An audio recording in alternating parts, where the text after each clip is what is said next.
Good morning dear student. स्वागत है Krishna career institute के यूट्यूब चैनल पर।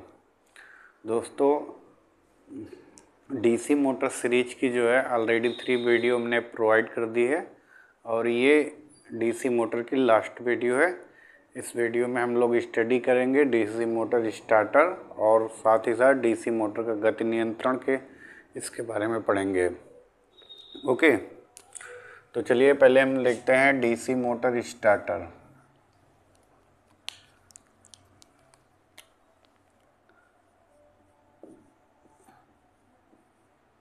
DC motor starter.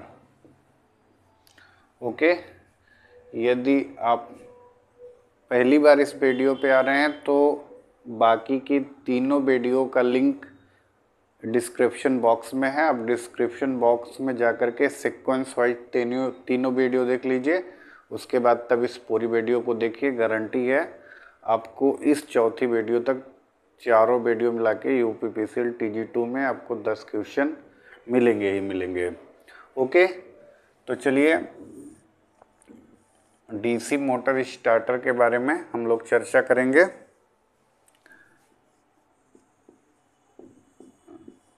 पहला हमारा क्वेश्चन बनेगा स्टार्टर क्या है। अगर हमको स्टार्टर नीड करना है, स्टार्टर लर्न करना है, तो हमारे पास पहला क्वेश्चन ही है कि स्टार्टर क्या है। तो आपका उत्तर होगा एक परिवर्ती प्रतिरोध। स्टार्टर क्या है? एक परिवर्ती प्रतिरोध है। ठीक, अब स्टार्टर का काम क्या है?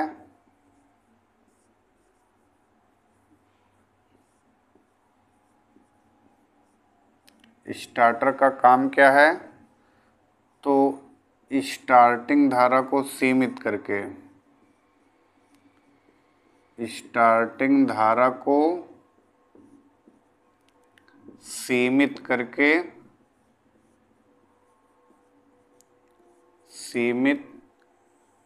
करके मोटर को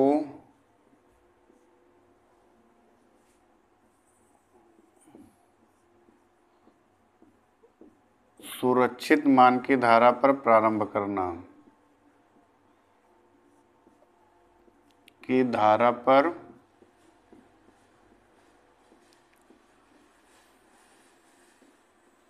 प्रारंभ करना। तो स्टार्टर का मेन पर्पज यही है कि स्टार्टिंग धारा को कम करके और मोटर की जो है स्टार्टिंग धारा को सीमित करके और मोटर को सुरक्षित मान की धारा पर प्रारंभ करना। स्टार्टर का संयोजन कहाँ पर संयोजन होगा? स्टार्टर का कनेक्शन कहाँ होगा? संयोजन या कनेक्शन कहाँ होगा? कनेक्शन। तो स्टार्टर को हम आर्मेचर के श्रेणी क्रम में संयोजित करेंगे। तो 3 महत्वपूर्ण प्रश्न और तीनों प्रश्न का उत्तर आर्मेचर के श्रेणी क्रम में।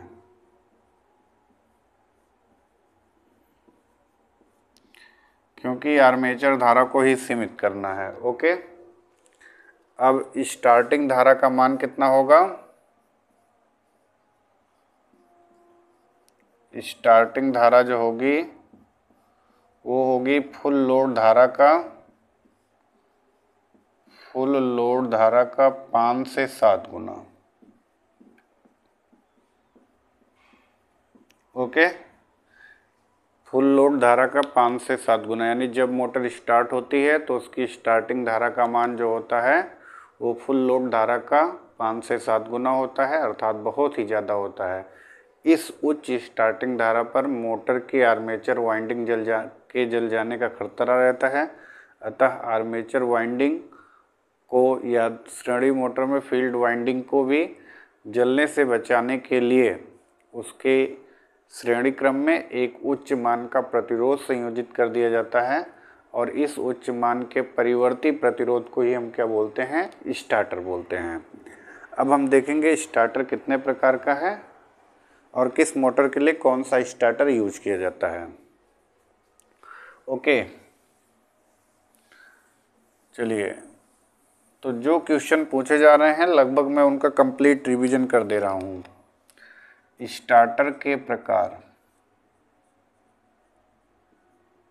डीसी मोटर स्टार्टर के प्रकार, तो ये भैया एक है 2 point starter, 2 point starter,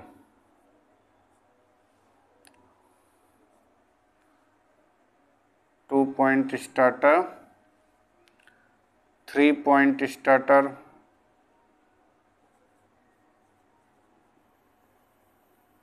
3 point starter और 4 पॉइंट स्टार्टर।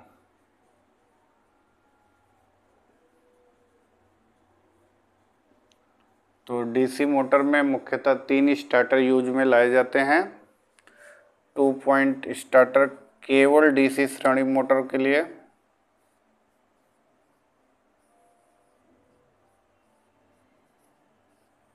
श्रेणी मोटर हेतु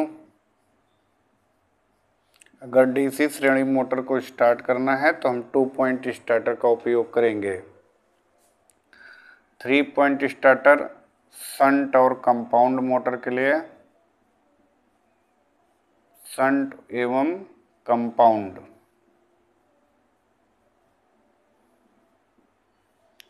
कंपाउंड मोटर हेतु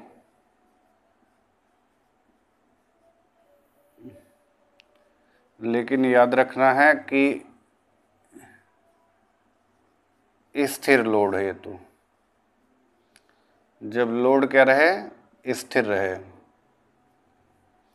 अगर लोड वेरिएबल है, भारी है, तो बिल्कुल भी इस स्टार्टर का उपयोग नहीं करेंगे। तब आके हम यूज करेंगे 4 पॉइंट स्टार्टर का। तो शंट एवं कंपाउंड मोटर के लिए, शंट और कंपाउंड मोटर के लिए ही मोटर हेतु परंतु भारी एवं परिवर्ती लोड हेतु,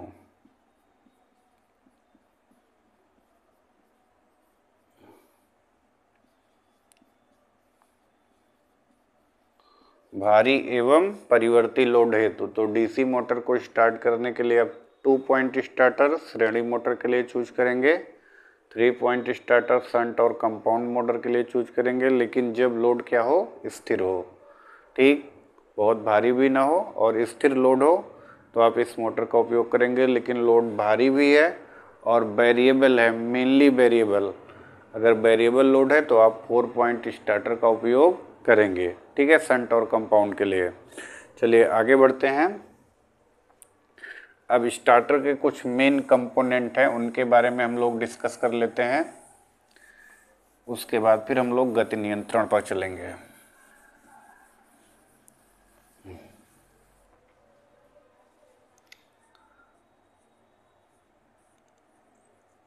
स्टार्टर के सहायक अंग,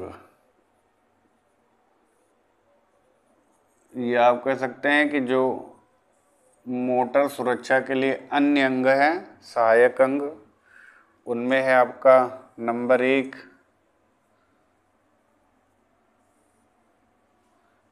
एनवीसी। एनवीसी मतलब नो बोल्ट कॉयल। स्टार्टर में जो है एनवीसी नो बोल्ट कॉयल और ओएलसी यानी ओवरलोड कॉयल।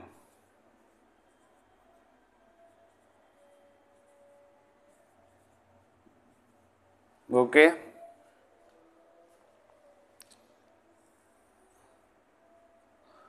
और स्टार्टिंग हैंडल, स्टार्टिंग हैंडल। तो स्टार्टर में परिवर्ती प्रतिरोध का तो बॉक्स है ही, लेकिन और भी जो चीज़ें हैं उसमें नो बोल्ट कॉयल, ये एक डीसी क्लच है। नो बोल्ट कॉइल क्या है? एक डीसी क्लच है जो स्टार्टिंग हैंडल को पकड़कर कार रखने का काम करता है, ठीक। और साथ ही ये क्या करता है? शून्य बोल्टता प्रोटेक्शन भी देता है, 0 बोल्ट प्रोटेक्शन, शून्य बोल्टता या नो बोल्टता प्रोटेक्शन देता है। नो बोल्टता सुरक्षा, अर्थात जब मोटर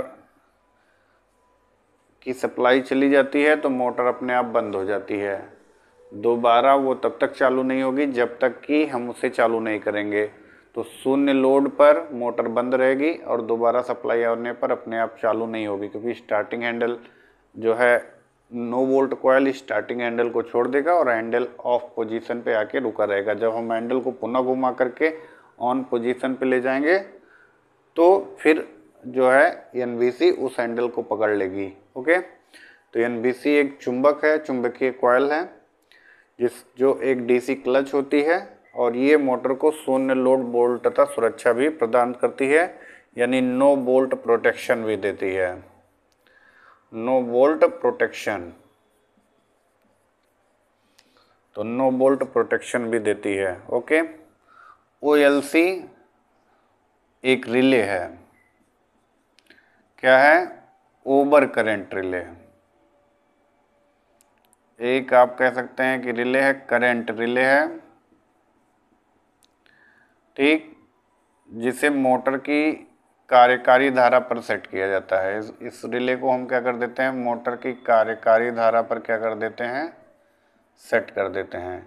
यानी जब तक इस रिले में मोटर की कार्यकारी धारा तक धारा प्रवाहित होती है तब तक ये रिले शांत रहती है, सुषुप्त अवस्था में रहती है। लेकिन जैसे ही इस रिले से सामान्य से अधिक धारा प्रवाहित होती है तो ये रिले तुरंत चुंबक बन जाती है और ट्रिपिंग कॉइल की सहायता से एनवीसी को शॉर्ट कर देती है, जिससे एनवीसी का चुंबकीय गुण समाप्त हो जाता है और हैंडल छूटकर वापस ऑफ पोजीशन पे चला जाता है। तो इसका काम है ओवरलोड से सुरक्षा देना या शॉर्ट सर्किट से सुरक्षा देना। ओवरलोड तथा शॉर्ट सर्किट से सुरक्षा, जब मोटर में निर्धारित धारा का मान एक से अधिक मान से क्या हो जाएगा? ज़्यादा हो जाएगा। शॉर्ट सर्किट से सुरक्षा, शॉर्ट सर्किट से सुरक्षा देना मोटर को। ओके, और स्टार्टिंग हैंडल की सहायता से मोटर को हम क्या करेंगे? परिवर्ती प्रतिरोध पर से कनेक्ट कराते हुए ऑफ पोजीशन से ऑन पोजीशन तक ले जाएंगे, ठीक। तो स्टार्टिंग हैंडल ही वो सहायक है जिसकी सहायता से मोटर को हम ऑफ पोजीशन से ऑन पोजीशन तक ले जाएंगे, अर्थात ऑफ से ऑन तक जाने में बीच में आपका परिवर्ती प्रतिरोध जुड़ेगा। जब मोटर ऑफ पे रहेगी तो सारा प्रतिरोध जुड़ा रहेगा स्टार्टर का, और जब ऑन पे चली जाएगी तो सारा प्रतिरोध कट जाएगा। ओके, अब आ जाइए, तो ये हो गया स्टार्टर। अब आके हम स्टडी कर लेते हैं गति नियंत्रण का।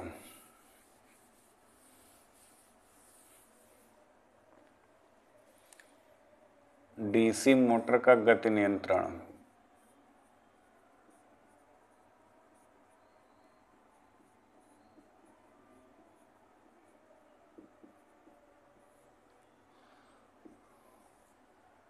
तो पहले हम देखेंगे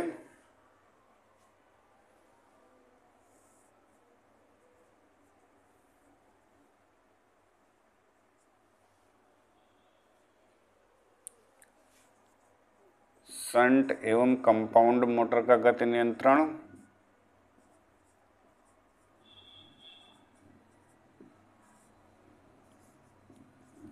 शंट एवं कंपाउंड मोटर का गति नियंत्रण।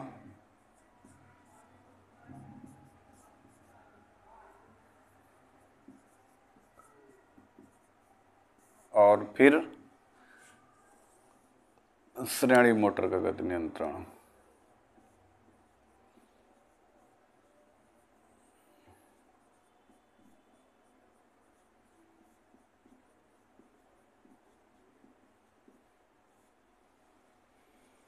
तो शंट और कंपाउंड मोटर के गति नियंत्रण के लिए दो विधियां हैं,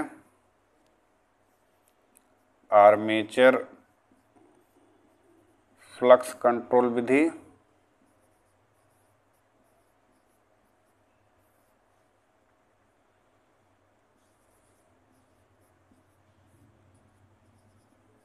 कंट्रोल विधि और है फील्ड फ्लक्स कंट्रोल विधि।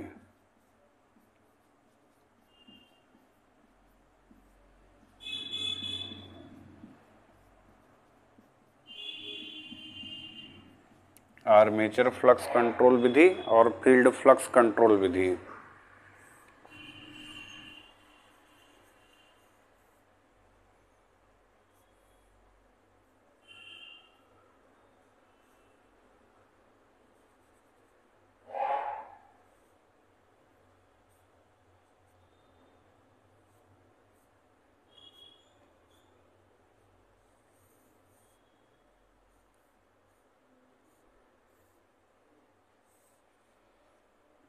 तो ये है आर्मेचर फ्लक्स कंट्रोल विधि। इसमें एक परिवर्ती प्रतिरोध जो लगाया गया है, परिवर्ती प्रतिरोध आर्मेचर के साथ श्रेणी क्रम में लगा है। ठीक, तो ये आर्मेचर में जाने वाली धारा को क्या करेगा, आर्मेचर में आने वाली धारा को घटाएगा और फील्ड में जाने वाली धारा को बढ़ाएगा। अगर फील्ड धारा बढ़ेगी तो फील्ड धारा अगर ISH बढ़ेगी तो फाई भी बढ़ेगा, और फाई बढ़ेगा तो ये गति क्या हो जाएगी, कम हो जाएगी। यानी आर्मेचर फ्लक्स कंट्रोल विधि जो है मोटर की गति कम करेगा, मोटर की गति को सामान्य गति से कम रखने के लिए, सामान्य गति से कम रखने के लिए इस विधि का प्रयोग करेंगे।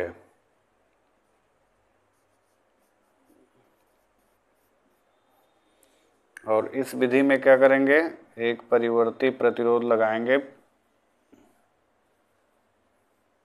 फील्ड के साथ। इससे फील्ड धारा घटेगी और आर्मेचर धारा बढ़ेगी।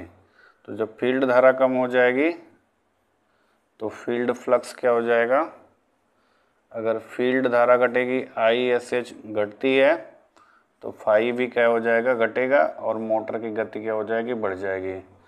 तो इस विधि का प्रयोग करेंगे सामान्य गति से अधिक पर चलाने के लिए, सामान्य से अधिक गति पर चलाने के लिए।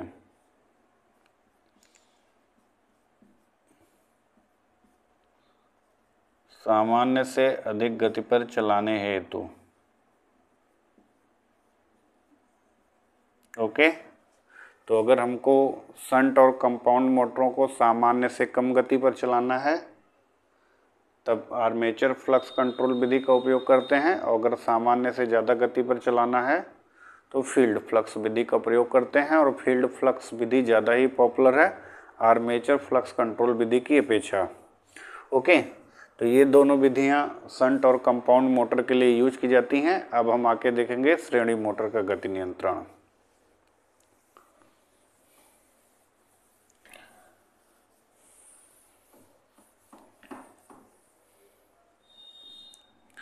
श्रेणी मोटर के गति नियंत्रण की 5 विधियां हैं।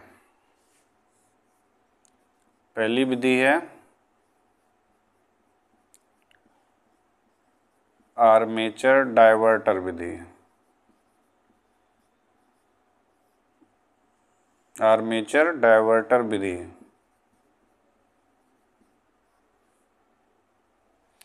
दूसरी विधि है फील्ड डायवर्टर विधि।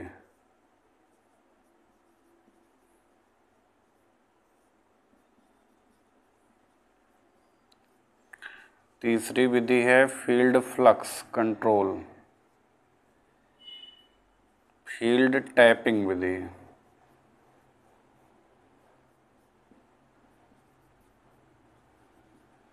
चौथी विधि है वोल्टेज कंट्रोल विधि।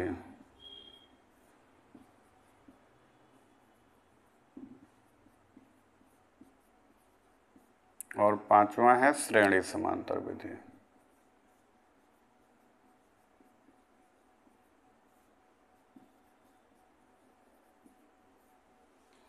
तो ये 5 विधियां हैं श्रेणी मोटर के गति नियंत्रण के लिए।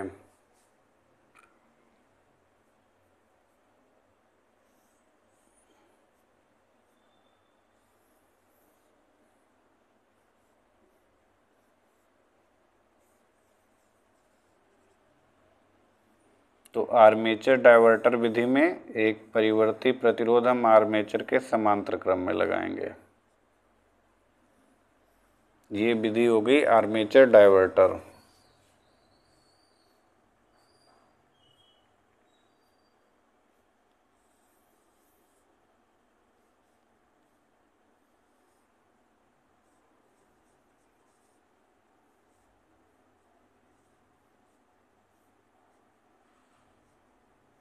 फील्ड डायवर्टर विधि में एक परिवर्ती प्रतिरोध जो है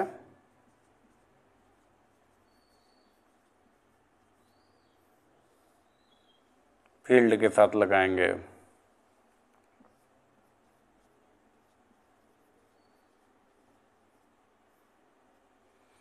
ओके, फील्ड टैपिंग विधि।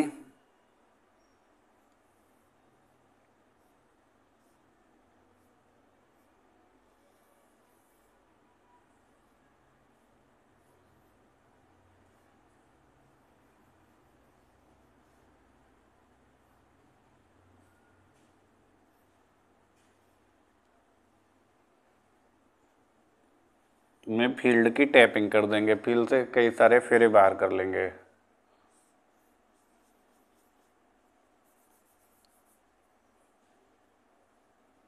ये है फील्ड टैपिंग।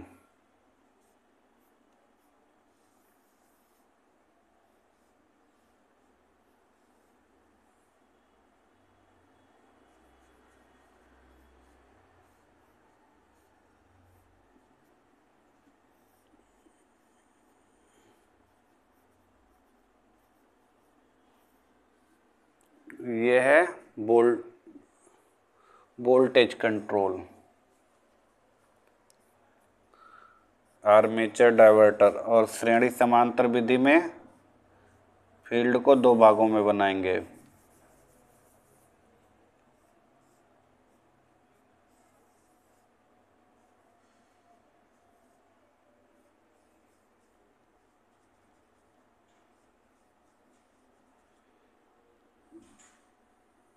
जो गई सामान्य गति पर श्रेणी।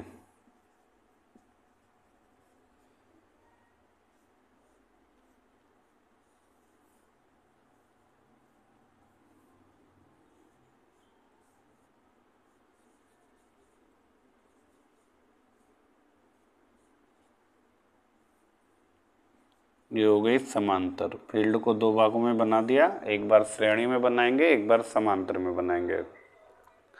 आर्मेचर डायवर्टर विधि आर्मेचर धारा को घटाएगी और फील्ड धारा को क्या करेगी, बढ़ाएगी। तो जब फील्ड धारा बढ़ेगी तो फील्ड फ्लक्स बढ़ेगा, और फील्ड फ्लक्स बढ़ेगा तो मोटर की गति क्या हो जाएगी, कम हो जाएगी। तो मोटर की गति कम होगी इसमें।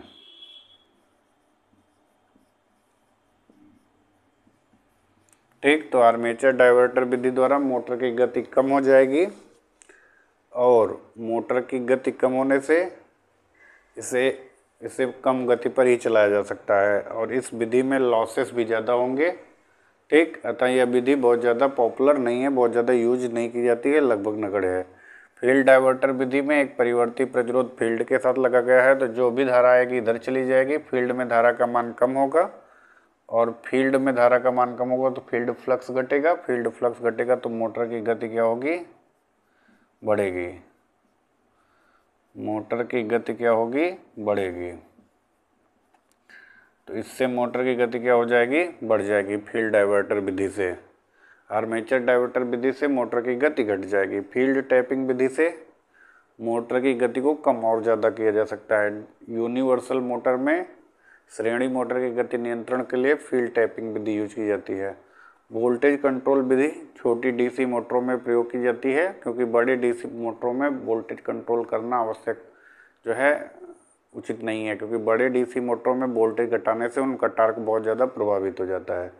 श्रेणी समांतर विधि, यदि मोटर को सामान्य गति पर चलाना है तो श्रेणी में जोड़ देंगे दोनों वाइंडिंग को, अगर मोटर को सामान्य से अधिक गति पर चलाना है तो समांतर में जोड़ देंगे। तो ये था डीसी मोटर का गति नियंत्रण। इसी के साथ ये टॉपिक भी पूरा होता है डीसी मोटर का। हमें उम्मीद है कि आपको डीसी मोटर का ये टॉपिक ज़रूर समझ में आया होगा। आगे हम लोग अपना अगली वीडियो अगला टॉपिक शुरू करेंगे डीसी जनरेटर का, उसके भी सारे टॉपिक कवर करेंगे। डीसी जनरेटर पूरा जो है कंप्लीट होगा, उसके बाद फिर हम एसी मोटरों पर अपना लेक्चर लेकर आएंगे। तो तब तक आप लोग पूरी वीडियो देखते रहिए, पूरा चारों वीडियो देखिए और 10 क्वेश्चन एकदम कन्फर्मली इससे आने वाला है गारंटी के साथ। जय हिंद।